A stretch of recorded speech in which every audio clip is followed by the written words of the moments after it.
Bob, thank you for the time. How you doing today? I'm good. I'm good. It's good to be awake and alive, and I get to be in Austin any minute. So I'm happy. Yeah, I'm excited about that as well. I've actually had tickets for your show. I want to say going back about a year and a half or so. Unfortunately, COVID disrupted things the first time around, but here we are in early December, finally getting to make this happen at the Paramount Theater. Have you had a chance to perform in Austin much in the past? I have. I used to perform there a whole lot. I did a thing for the Ally Coalition, which is a wonderful thing that I was able to perform at with Jay Farrow and Vanessa Bayer. And it was really wonderful for the LGBTQ. Did I say it right? Because Q is two different words. I'm confused by all the letters now. I There's can a couple barely. of there's a couple of symbols in there now too, I believe.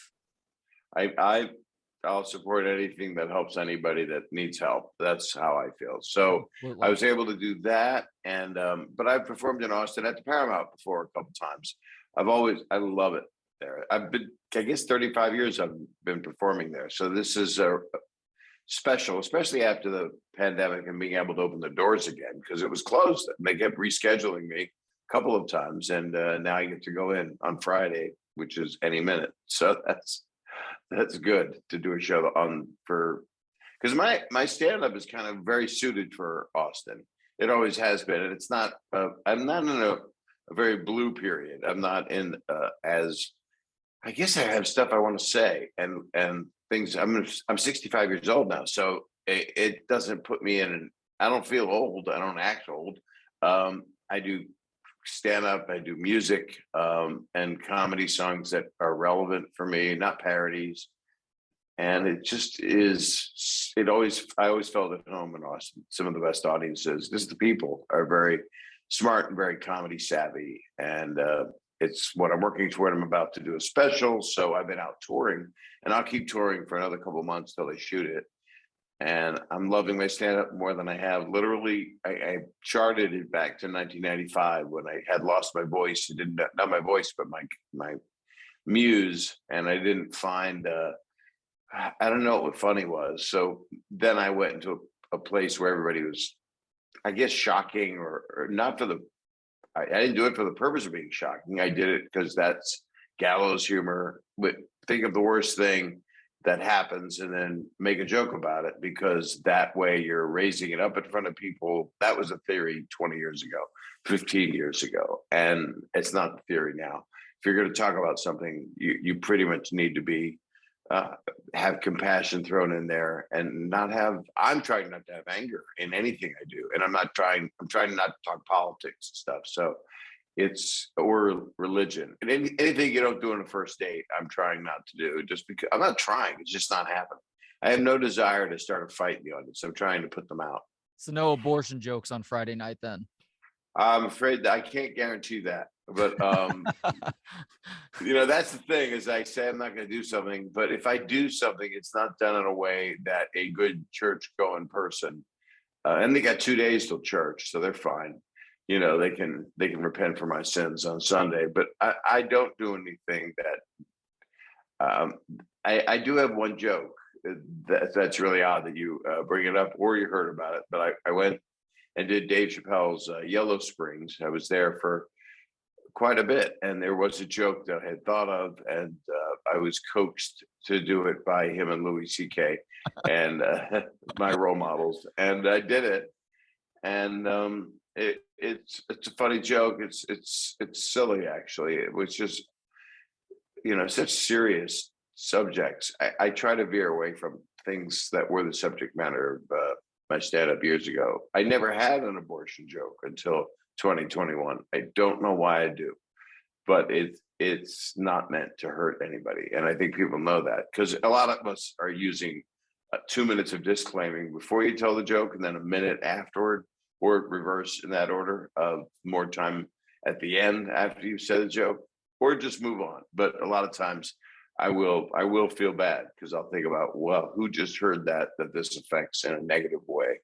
And then I've tried to find humor in that. It's very interesting discourse that I have now. It's different than it used to be. I don't know, it's because I've been doing a podcast for almost 2 years that were, well, a year and a half, that is meaningful to me. And it's a different part of my personality. I do a lot of different things, you know. I always say I do many, many things, none of them well, but that's not true, because I'm proud of a couple movies I've directed. I've been on Broadway and I've got nominated for a Grammy. My comedy music, I'm very proud of. I have a new song, a couple of new songs, one in particular that I know the Austin audience will respond well to. So Can't wait to hear that one. And you're underselling yourself a little bit, Bob. You've done a I lot do of that purposely. That's the psychology. Yeah, you set the low bar and clear it really easily. But I'm in that generation that loved you on Full House and America's Funniest Home Videos, but I was also in the Howard Stern generation. So I remember being intrigued by this notion that you were actually a dirty dirty comic, excuse me, when you weren't playing that character on television. And that was probably around the mid-90s when you said that you lost your voice. Do you feel like you lost your comedic voice because you were having to play the straight guy on those very popular TV shows? Well, no, because I love acting and I loved Full House. So any double bipolar type, sorry to use that term, because that's a sensitive term for me, even myself. But yeah, see, I played Richie Cunningham on Full House. That was Happy Days and then John Stamos was the Fonz, and Dave Coulier was either Ralph or Potsy. And I always said Michelle, Ashley, Mary Kate were Tom Bosley. You know, because they were the voice of reason. But it was, you know, it was a formula of making a family out of people that weren't related, of different shows. And Happy Days was the show of my youth. And then, of course, Partridge Family I was young when that was out. So Full House has become the definable show. HBO Max just bought it, all 8 years of the first one. After still running Fuller House, it just is a piece of you know, American culture. So when I went out, when I felt like I was losing my voice, I think part of it was because people perceive me a certain way, and they think if you're playing something on television, that's what you're like in life or in a movie. And the defense for that is Anthony Hopkins does not eat people. You know, that's the defense. It's like trying to explain to Gen Z that no, if someone roasts you and makes jokes about you, that doesn't mean you did those things. It's not the news, it's a roast. You can't explain it to people because a lot of people are closed and have made their minds up. But it doesn't matter. None of it matters. It really doesn't. What matters is I love doing the work. I love working on Full House. I was texting with everybody yesterday. We were laughing out loud over something Dave Coulier posted.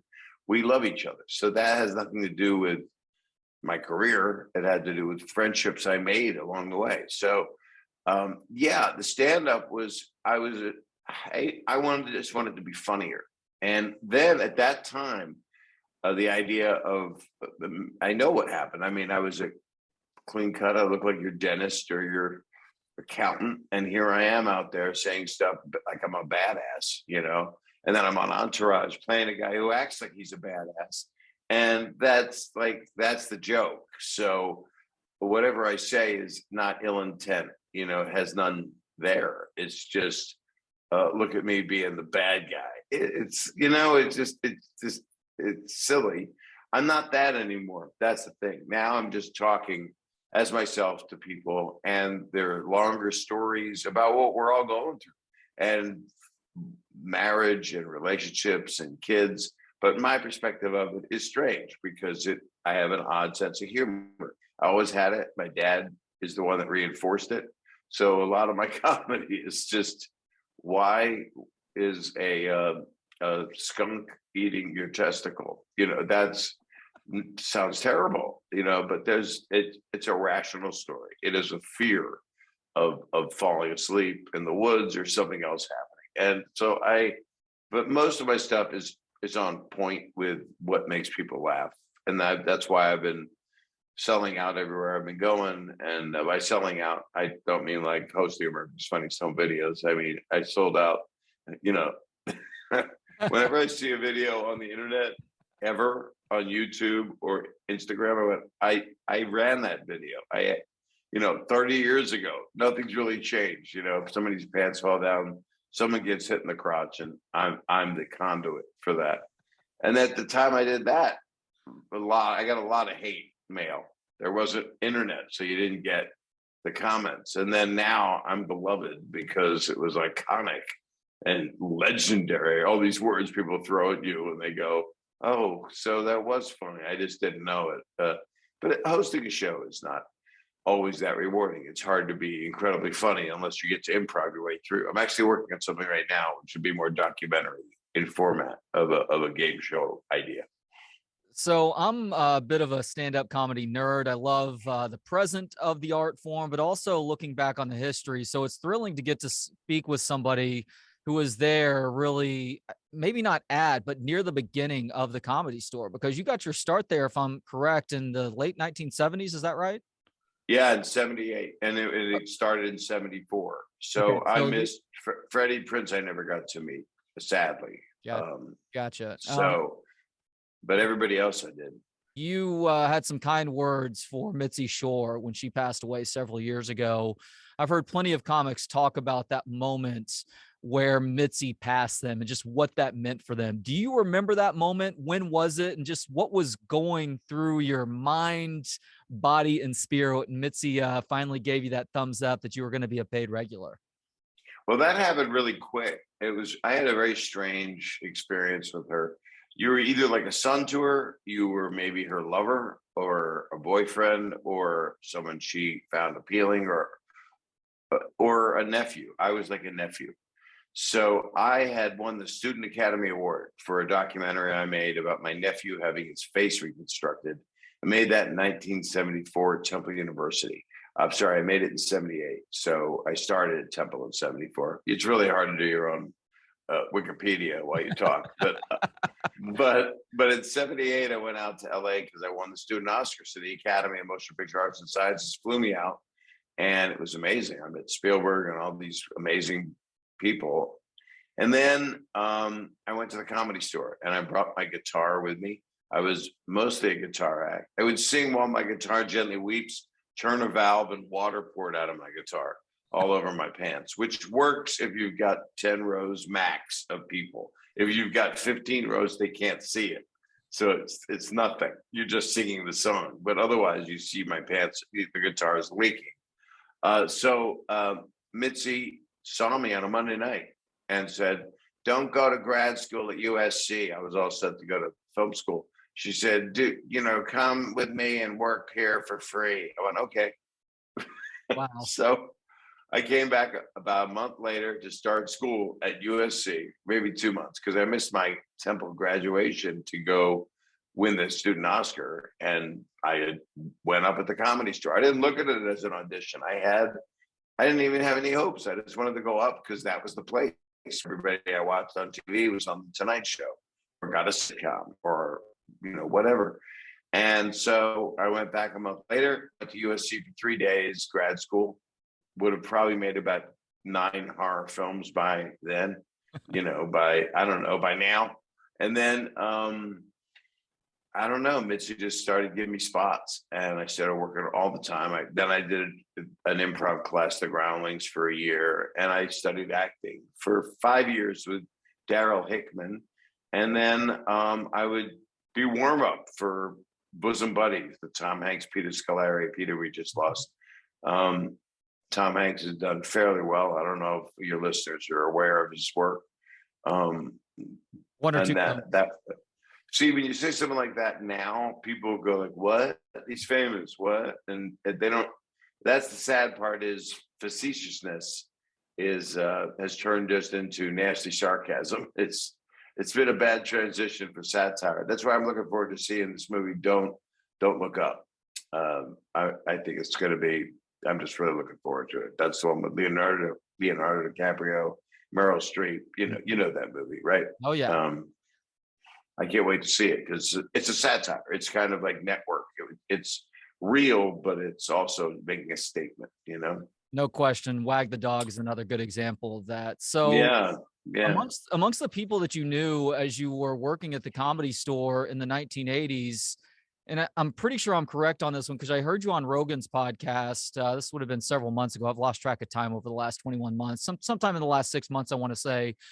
Bill Hicks's name got brought up, and you were about to say something about him, but then you guys moved on in the conversation pretty quickly. Now, Bill Hicks is beloved here in Austin. Obviously, a Texas guy, grew up in Houston, did a lot of his honing of the craft here in Austin as well. When you think of Bill Hicks, what comes to mind for you, Bob?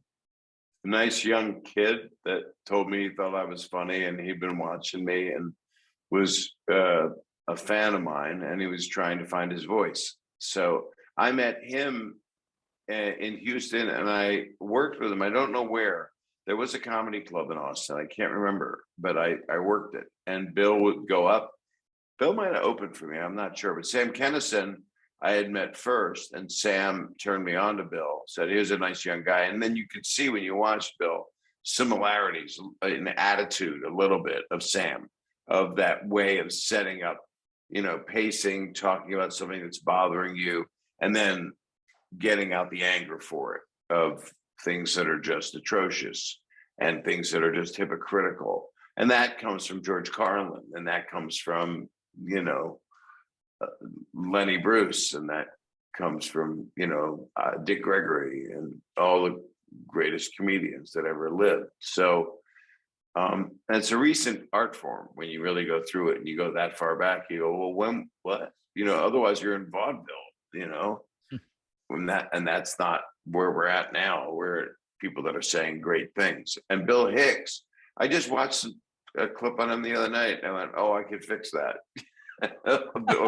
of this great, and he is a legend, and he did die way too soon. That's one of my biggest gripes, is that brilliant people that are funny as hell pass away young too often, and non-funny people are still walking the streets.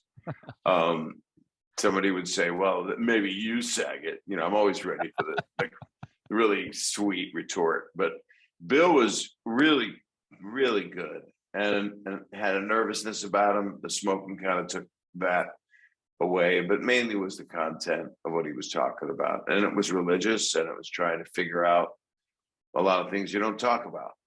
And that's what I loved. I loved that. I'm drawn to that. If a person has a point that's not trying to attack humankind, but attack usually the ignorance of humankind, or how could people believe this type of attitude. But Sam, I got his first spot at the Comedy Store because I met him in Houston, and Sam Kinison was angry because this Houston workshop wouldn't allow him to do his act because he talked about Jesus a lot. So to get back at them, he chained himself to a telephone pole outside the club and put a crown of thorns on, and then had fake blood dripping from his head. And it was on the front page of the Houston Chronicle of the entertainment section. He shows it to me, and he's got his head down, his eyes kind of up, and in the picture. And he says, I did this. And he said, Comedy Club persecutes Sam Kinison like Jesus was persecuted. That's the context. And I said, I got to know this guy. This guy understands me. And we became friendly for a little while. And then he went off and did his crazy shenanigans. But Bill Hicks, I'm a 20-minute answer. I'm sorry. I like talking about this. But Bill Hicks was, really, obviously quite brilliant. You look at all things comedy, they're running him constantly. Yeah, well, look, I asked these questions because I want to hear your thoughtful answer. So I appreciate that. We got a great That's nice. Story out of it as well. Now, getting back to what you were doing in the 1990s, well, most people remember the Full House, the America's Funniest Home Videos. One of my favorite moments of yours from that decade was what I have to consider the best cameo from a comedy in the 1990s. And that, of course, is your scene in Half Baked, where you dropped the infamous "I used to suck dick for Coke" line. How in the world did that come about? Is that a matter of you knowing Neil's dad, Kevin, who was a stand-up, obviously, in the 1980s? Oh, I thought you meant, did I know that Neil's dad sucked dick for Coke? So that's why I said it. No, I did not. I didn't think he did. That was really simple. I was directing Dirty Work with Norm and Artie and a lot of great people. And they the same producer, Bob Simons, was producing Half Baked, which I originally wanted to direct. And they had a wonderful director. She's great. Tamara. I'm sorry, my brain goes blank on anything. It's not about me, but they said, "Would you like to play this role in the rehab scene?"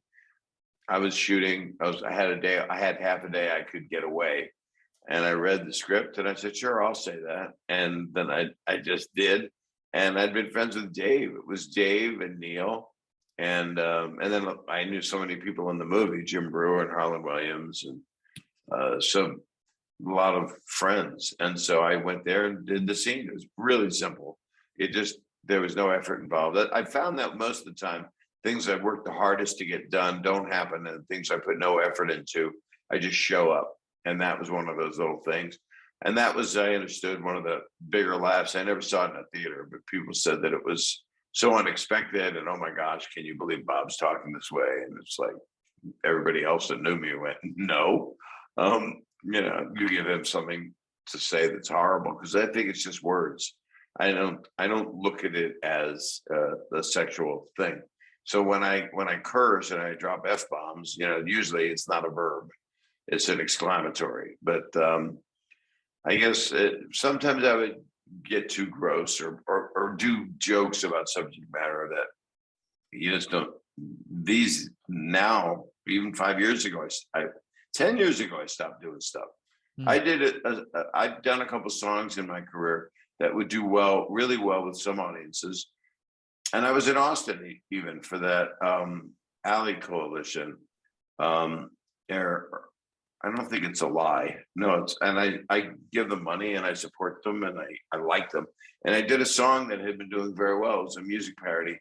And I stopped doing it after that because it affected that audience. I had not had a concentrated audience that was 99% gay and transsexual and transgender and a lot of different people that I had not been collectively in front of before, and that affected me. I don't like to hurt anybody. So it's interesting. People ask me to do, tell the Aristocrats. I'm like, no. I know a family that actually went through something like that. And no, I only told the joke twice. It was in this documentary, which is about freedom of speech, but it's also a chance for people to just be, filthy behind a trash dumpster was the idea. That's what George Carlin said. Don't tell this joke to anyone. So I'm trying to stay true to that. So it's interesting that Half Baked and Dirty Work come out the same year, 1998, because I've read from various sources that both films were really affected in terms of what they wanted to do, what they wanted to become, were affected by the studio essentially saying, no, we need you to yuck it up in more sophomoric ways that will avoid this R rating. For Half Baked, and maybe you can tell me whether this is right or not, since you were maybe going to direct it at one point. Neil and Dave wanted that to be more of a dark comedy than the Stone. I would imagine that's true. I don't know that. And it was never, those things aren't decided ahead of time. Normally they go, let's make the movie. And then they go make the movie. And then the studio gives notes. And then you go, no, the script's done. And then you work on the script, which we did. With this script of Dirty Work was by Norm and Frank Sebastiano and Fred Wolf. And Half Baked was Dave and Neil. I don't know the story behind them. I only know the story behind us. And nobody said we wanted to be more of, they just wanted it to be Norm's movie. Norm was popular. They knew it was going to be subversive. It had enough silliness in it. It was written that way. It was really written that way from page one. And we did rewrites, and a lot of them. You rewrite as you're working. Can this be funnier, or wouldn't it be funny if we added that? And they cut about the MGM. I went to the MPAA and asked Jack Valenti, who's no longer with us, but he was one of the biggest people at the MPAA, which gives you a rating, and said, please make us a PG. I don't know if PG-13 existed. It must have been. I said, please don't give us an R. And then I fought to keep it an R. And the producer and the studio just said, we really need it to be PG because R-rated comedies don't do well. And as life always has it, a month later, Something About Mary came out, and Ben Stiller has semen in his hair because he masturbated in a bathroom. And we just had some, Norm was anally raped in a prison, but I had to put different words in his mouth. He goes, that was disgusting, and that he names something, and he goes, and the other thing was actually, if you look at his mouth, it's in a wide shot, and the anal rape, not to mention the anal rape or something like that. But there were things like that, just little things like that would have made, I think, a more subversive audience laugh, an audience that enjoys that SNL that sometimes we actually have right now, which you're watching it and you go, wow, that was great. They did that, and that was politically savvy, and it went into a dark area that I'm not used to seeing on television.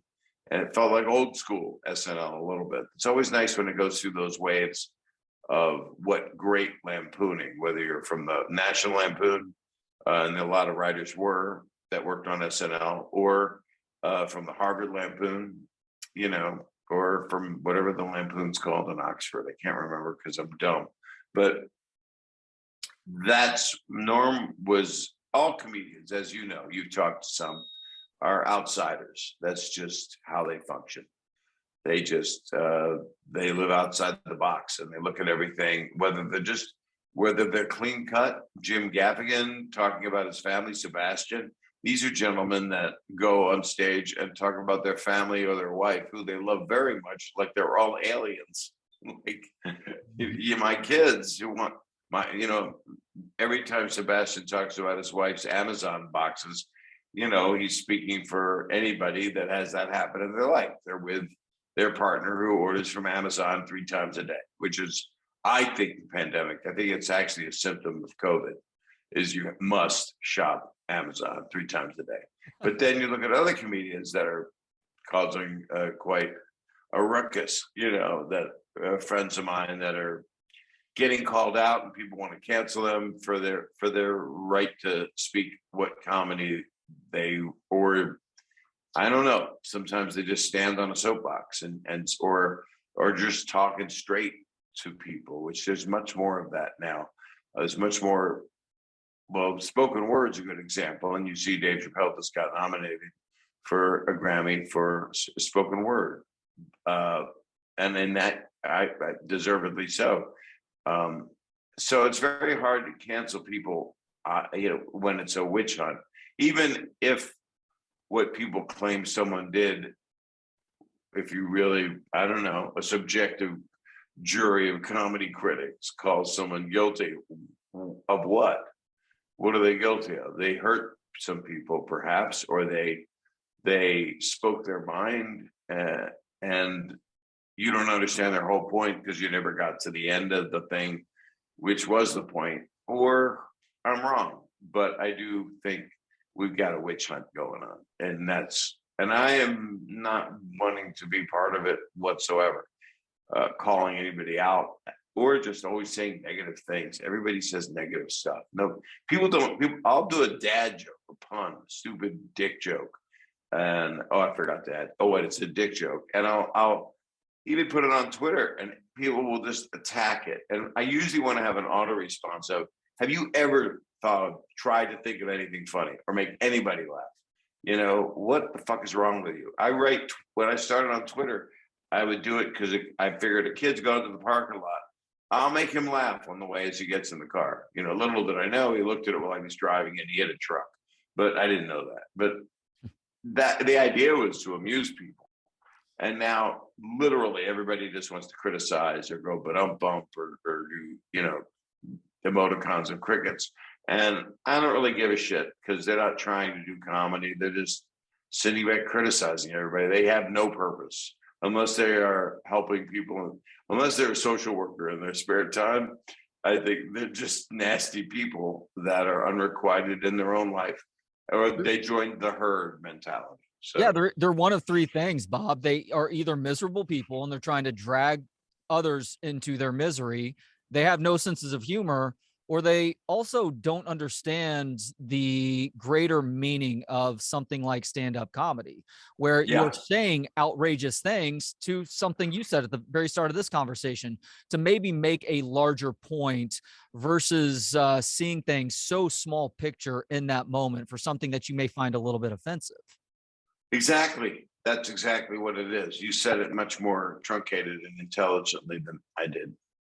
Yeah, they are not considering the source and considering that here's a good person saying something and they are well aware of this is a dumbass thing they're saying, or they're making this comment because they are making fun of the very thing that they are making the offensive joke about. In the case of the joke that could be taken offensive, otherwise you write a homogenous joke and people just go okay, or you get a brilliant joke and you know it is. You went, where'd that come from?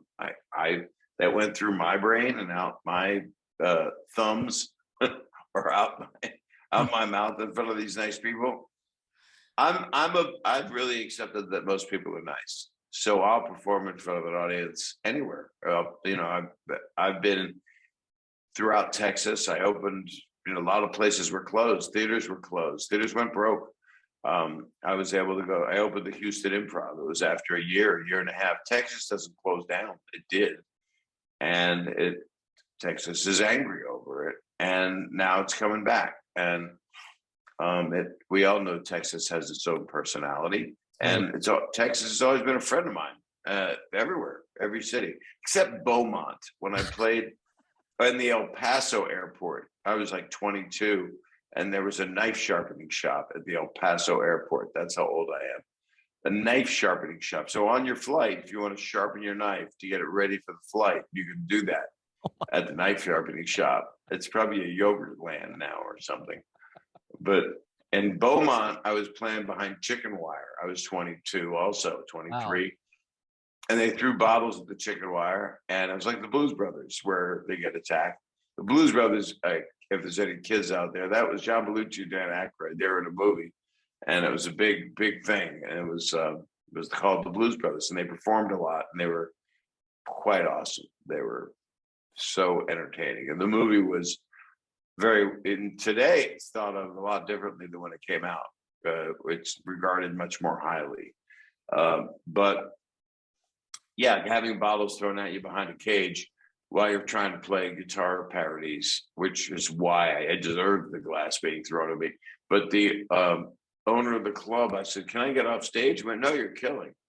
You're doing great." So that was how affection was shown.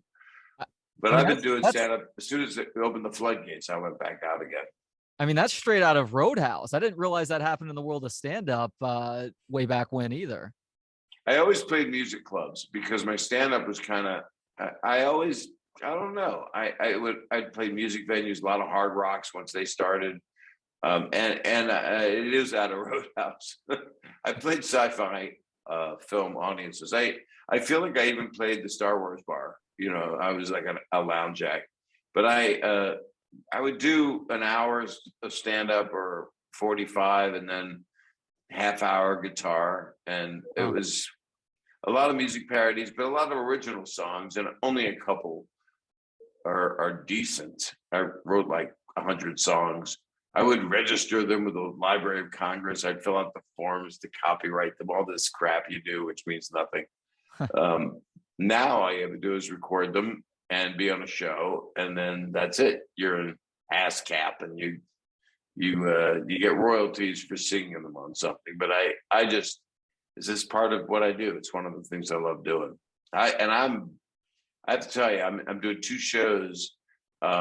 Thursday, I'm doing Wichita, the Orpheum Theater, and they're just opening up again. They're doing a lot of comedy, and Paramount has always done comedy in Austin, always, and it's just a great theater.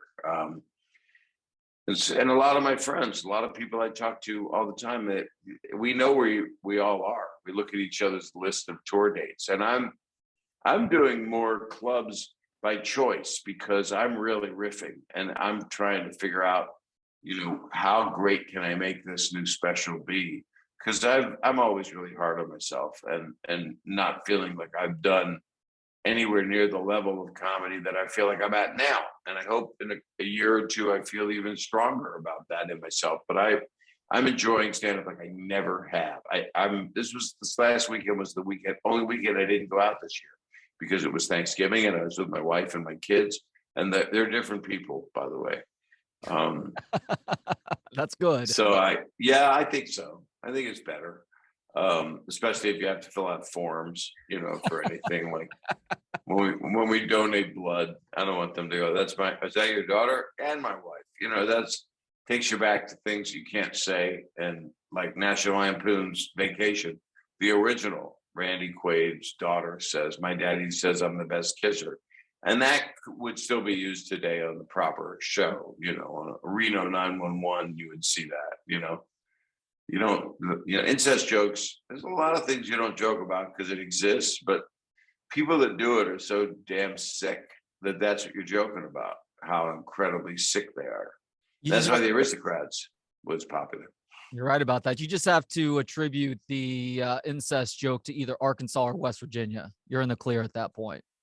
I think you're really got to broaden your sights on that. I think it can't cover.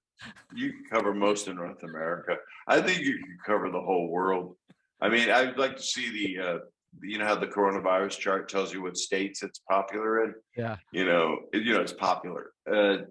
I think you could do that with an incest chart. You could do the entire North America and show where it's really prevalent. And it depends on who made the chart. I mean, if the chart maker is guilty, you might get a whole skewed chart, and you got to do it all over again, because that would be complete fraud, and you would have to demand a council come in and recount. I think it's the same people that. No, I'm not going to do a political joke, but you know where I was going. Come to find out, incest is seasonal, regionally. So it's worse in Minnesota in the springtime, worse in Arkansas in the summer. It is. It's also in the winter because you're indoors with your family. So, I would think the worst time for incest is the holidays. I would say Thanksgiving and Christmas.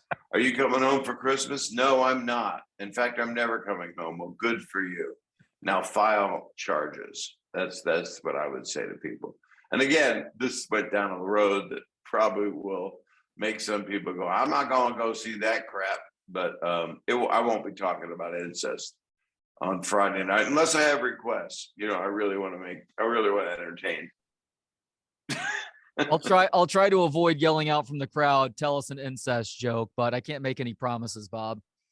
If you do what you got to do. You bring in your mom? No. Oh man, can I do a little bit of internet fact check with you really quickly? Because anywhere from 5 to 95% of what we read online is complete BS. And there's obviously a lot written about you. Do you own the pipe that Rodney Dangerfield used to smoke weed with that was gifted to you by his widow, Joan? Yeah, there's a couple of us. I know he gave one to Jim Carrey. He had a bunch of pipes, but I have a pipe and I have a pot box that he enjoyed keeping his greenery in. Yeah.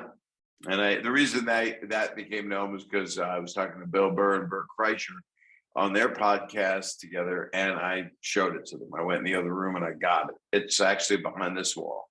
Wow. Which is good in case a burglar's watching. I don't know. But I don't know what you'd get for it. Rodney's pipe. I don't know if you'd get money for it. You might just want to smoke it. I don't think you'd want to put that on eBay. That's all about the sentimental value there. And as you mentioned earlier in the conversation, you're longtime friends with Dave Coulier before the Full House stuff. Even you guys knew one another in the LA stand-up scene back in the 1980s. Is Dave the mystery man from Alanis Morissette's You Oughta Know? There are 3 guys, I'm told, in that song, and one of them was Dave. They were dating, and they still have a friendly-ish relationship now. They have emailed over the years, and she's cooler than hell. She's just so cooler than hell. That doesn't really track. But she is, and I've gone and seen her since. I actually went and saw her do something. She recorded something at the Grammy Museum, and I went and said hi, and it was a big hug and sweetness. She's just a very brilliant person and a kind person. And she and Dave were dating for a while. And I was at his house in Santa Monica when he went, that was weird. Alanis just called me and said, hate to call you during dinner. She didn't sing it, but she said the lyric to him on the phone. But he said, she never went down on me in the theater. I went, yeah, I know, Dave. I know. So he didn't do the popcorn box trick either. So no, it was a composite of a breakup song and how men treated women badly. And I think that's why it resonated and still resonates, because men have treated women badly. And yes, women have treated men badly. I've been treated badly, but I haven't. I have written songs about it, actually. I've done the same kind of thing. Mine is like, people think of me as a guy that's been a player, but I clean up well, but I'm not a player. I would never. That's why I haven't been called out by anybody, because there's nothing to call out. Mine would be a verbal conversation. I'd be single, or I'd be stupid and have a drink and say something like, wow, you're so great. You'd be, you're a very lucky boyfriend kind of thing. And that's crossing a line. That's a person that's with somebody. That's me being a violator, not like get in the car, which there are people that are like that. I used to have a bunch of friends. I could say who they are. I think I just talked to one of them once, who would say, oh, you got a lady in the car, you just take it out. They got two options: get out of the car, and then I'm like, what? What are you talking about? I wouldn't be able to live with myself. So that's why, apparently, I guess the only person that said I did something to them was my ex-wife, which was, we had 3 daughters. So we have proof that we had sex 3 times. That's my crime.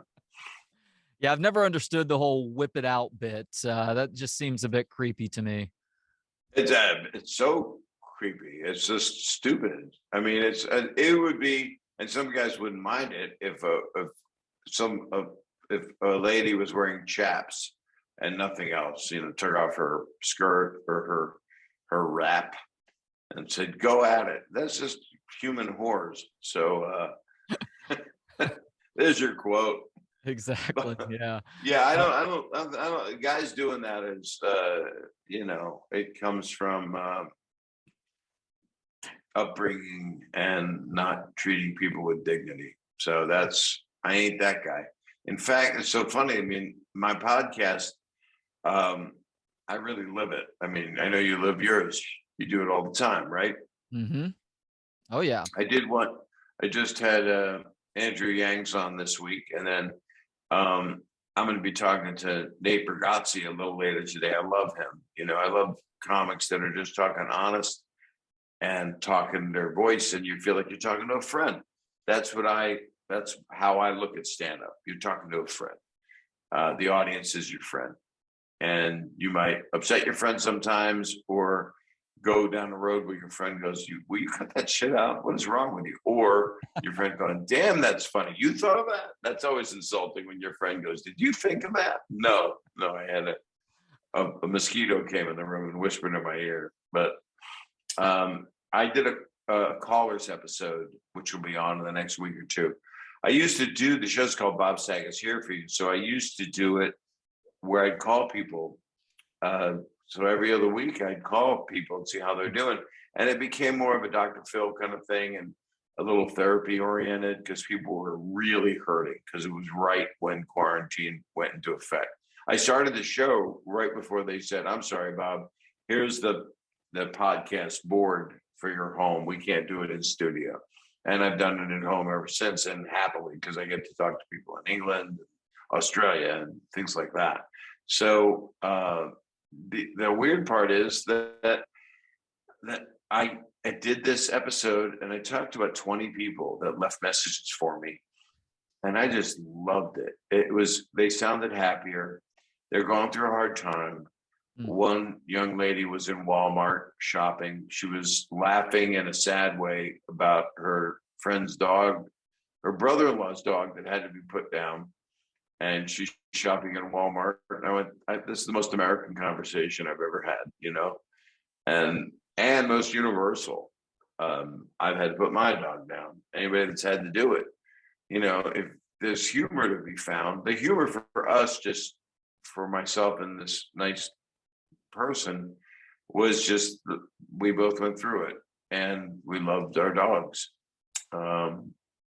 Hers outlived my dog, which made me resent her, but it was actually really nice to reach out and talk to people, because you really get screwed up. Everybody goes, "Who's your guest?" And then you look at the Starfucker Club and you see, oh, they're the biggest stars on podcasts, so they have, oh my God, Tom Hanks just called them. That's going to be the #1 rated show, and it is, and it's fun conversation.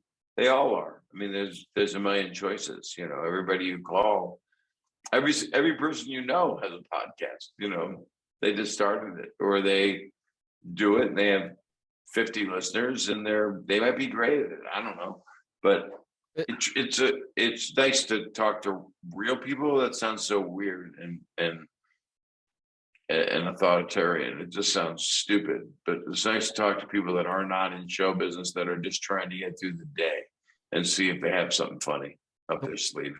The world of podcasting is a lot like the city of Austin and live music. We are the live music capital of the world, which means that you sift through a lot of bad music to get to the good stuff, but the good stuff is really, really good.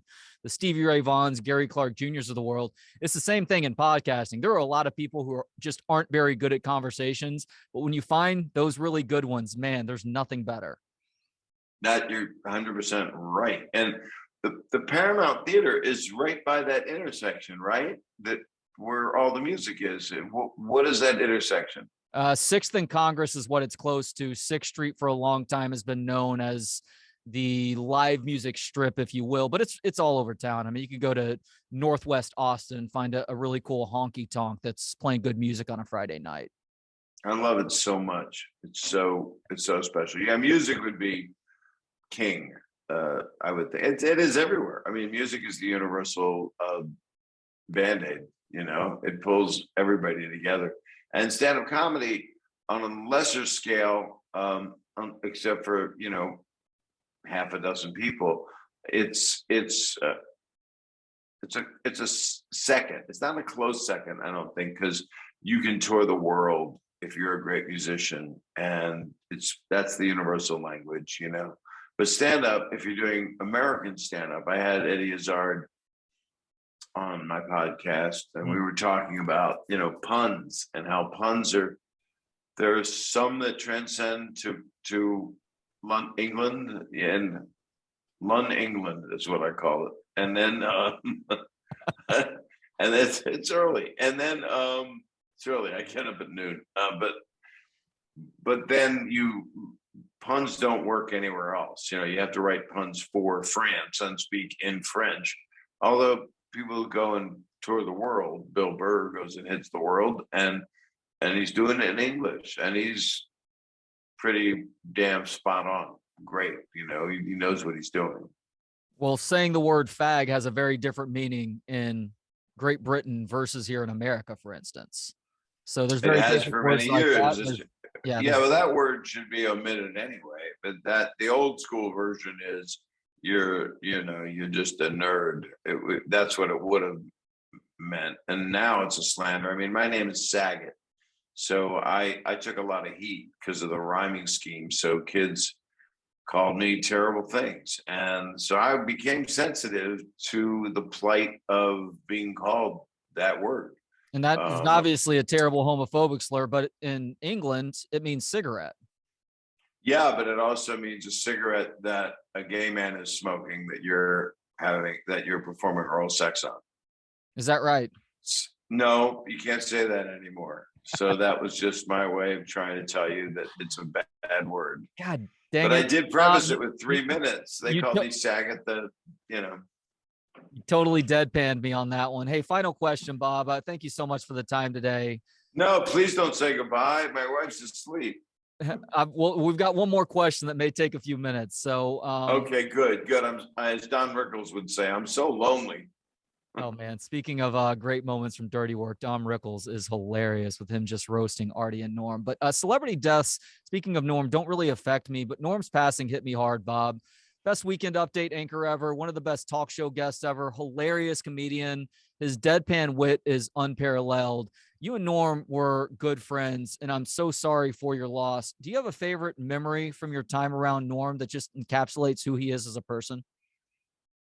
Well, thanks, by the way, for the sympathy thing. The people that are affected the most are, his closest, his close family, his son, his mom, his dearest friend, who's a friend of mine, Lori Joe is her name. I haven't talked about any, and I don't want to violate their privacy, but yeah, I have there's a lot of stories. Getting together with Norm, you're in for an adventure. Norm did not drive. So whenever we did anything, I'll pick you up, Norm. It's okay, I'll pick you up. But picking Norm up, he's a savant. I talked in present tense about him. It's so strange. I'm sure many people that have lost people close to them get confused when they talk in present tense with someone that's gone. He shouldn't be gone.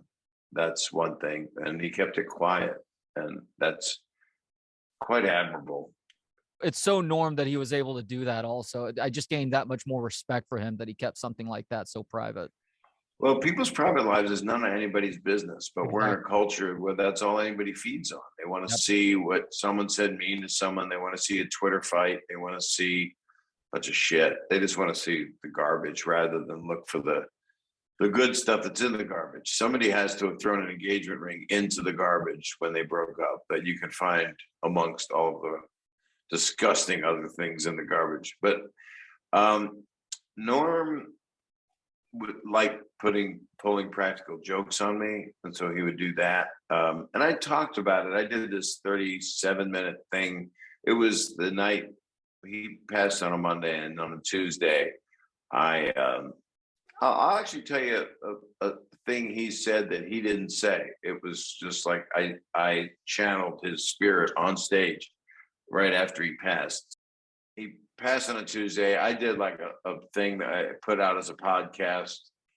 Conan did one. Artie Lang did one. Artie Lang started doing his podcast again because of this. Because it hit us hard. Robin Williams' death hit everybody hard, but Norm was, a lot of people felt underappreciated because of how brilliant he was. And Conan made a point of that very intelligently.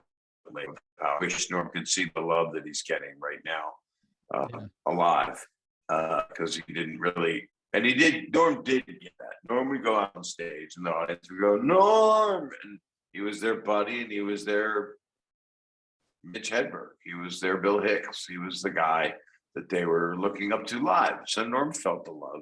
Norm, it's why you do it. It's one of the things that keeps you doing it. Not just, I'm going to write the best joke anybody's ever heard. You're doing it for them, with them, and you're doing it for yourself, and you're doing it for your friends. He was the one that was do jokes that he wouldn't want to do them unless it could make you laugh or make me laugh. And I think that's a big influence on me. He was always a big influence on me, just in terms of, even when I was directing Dirty Work, we had Entertainment Tonight there, and they were filming us, and he said it really loud for Entertainment Tonight to hear. He says, I don't know why. Why is the actor from Full House giving me acting notes? And that was just I couldn't even do an impression. I don't do impressions, but I do voices. But I was on stage. I had to go to Portland, Oregon, and do shows on the weekend after his passing.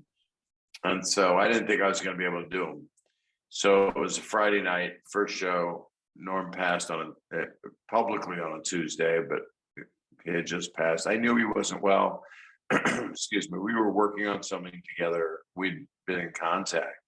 And about a week before, he dropped out of contact. But I knew something was wrong for a while. It doesn't matter. But I mean, it matters. He shouldn't be gone. But it doesn't matter that I didn't hear from him, because I treasured what times I had with him. And he was always kind of disgruntled, which was kind of fun.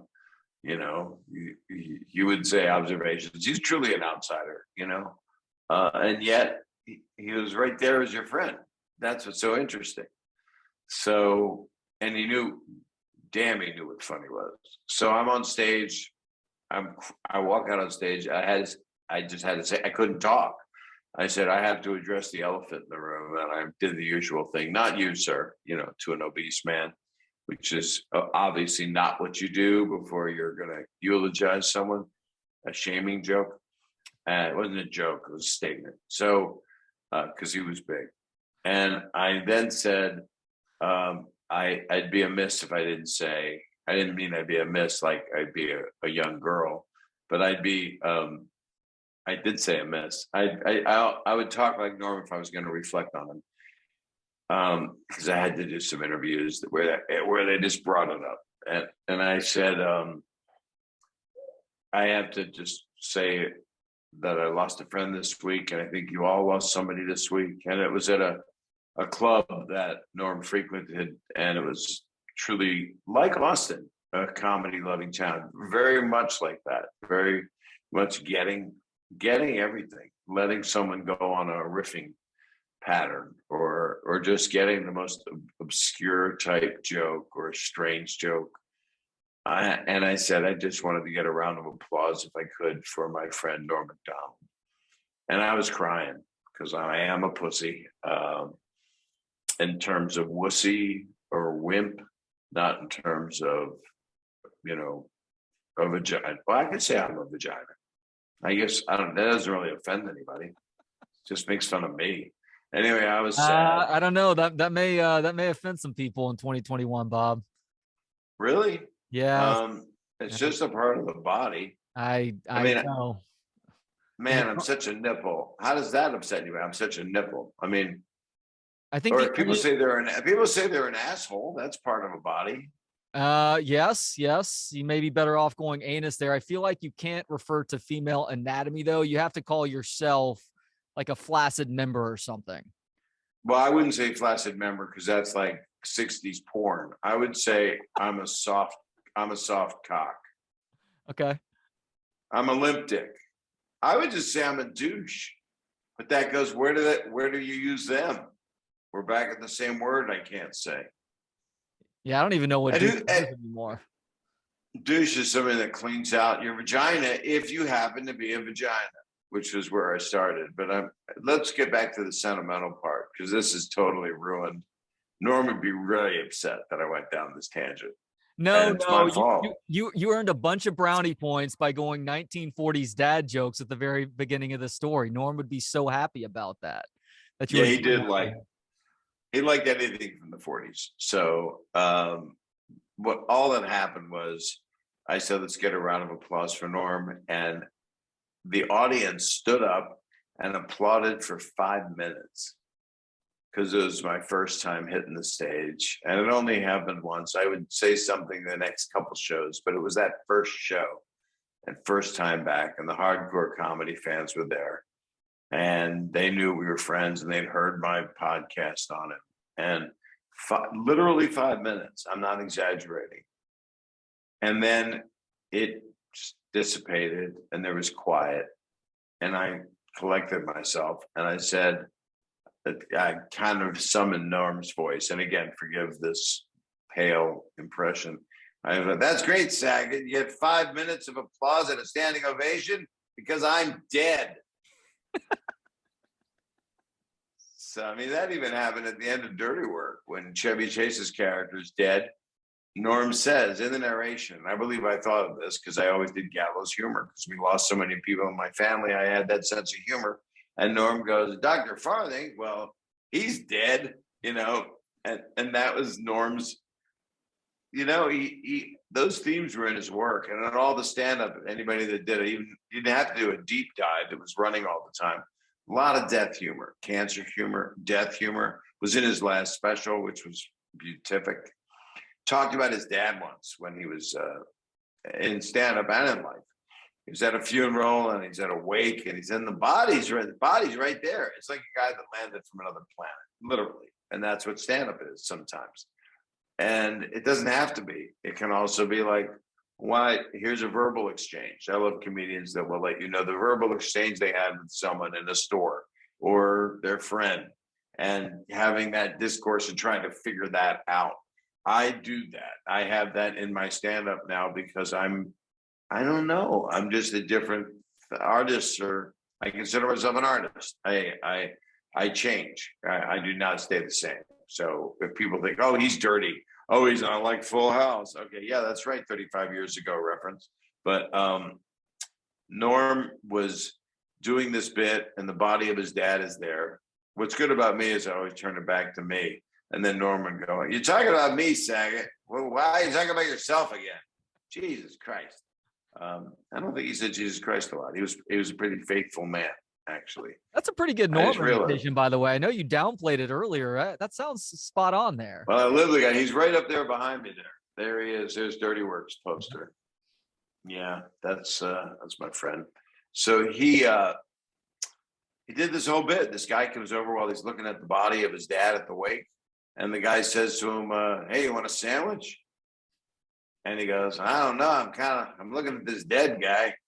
I don't know. Sandwich. And it really wasn't a joke. It was just the situation. How do you eat a sandwich at a wake in front of a dead guy? The Jewish people bury somebody and then go what's called a shiva, which means translated means delicatessen. And so then they go and they eat corned beef and stuff. And that's how they get over their sadness. But Norm's was beautiful. I don't know what to say, except I will miss him forever. So. Well, thank you for sharing those kind words. And thank you for the time today, Bob. Bob Saget is a Grammy-nominated stand-up comedian, director, actor, and best-selling author. And he's performing here in Austin this Friday night at the historic Paramount. You can go to austintheater.org to snag some of the few remaining tickets left. Bob, thank you so much for the time today. And thank you for your career in entertainment. This guy here in Austin has enjoyed your work for a long time now. And I look forward to continuing to do so this Friday and far into the future. Well, it's a pleasure. You're incredibly kind, and come back and say hi afterward, because I had COVID and I'd like to give it to you. So all my shows are super spreader events. So you can't do these jokes. You can't do that. You can't joke about it, but you are smiling. I want listeners to know you're smiling.